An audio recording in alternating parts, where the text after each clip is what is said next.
সত্য কথা কি জানেন? আমরা কেমন মুমিন? আমরা ওরকম মুমিন যারা কিনা নিজের ভিতরে হেদায়েত আসুক এটাকে ভয় পায়। এক্সাম্পল স্বরূপ, আপনি যখন দেখবেন যে আপনি ফোন ইউজ করতেছেন, ফোনের মধ্যে ইসলামিক ওয়াজ বা ইসলামিক একটা লেকচার আপনার সামনে চলে আসছে, আমরা যত দ্রুত সম্ভব এটাকে স্ক্রল করে দিই, উপরে ঠেলে দিই।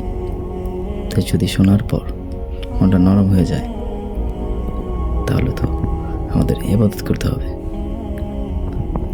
অনেক কিছু মেনে চলতে হবে। যে দুনিয়াটা শান্তি মনে হচ্ছে, ওই দুনিয়াটা আমাদের জন্য একটা জেলখানা শুরু হয়ে যাবে। একটা ইমাম সাহেব একজন মুরব্বী যদি রাস্তায় দাঁড় করিয়ে বলে, বাবা শোনো, তুই ভালো কথা বলার চেষ্টা করে, সুযোগটা আমরা দিই না, যে কোনো না কোনোভাবেই পাশ কাটিয়ে চলে আসি।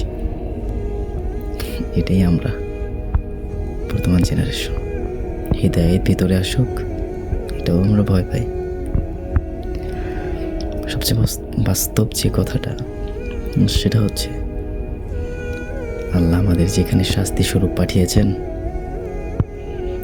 ওইখানে সুখ খোঁজাটা নেহাত বোকামি। আসসালামু আলাইকুম।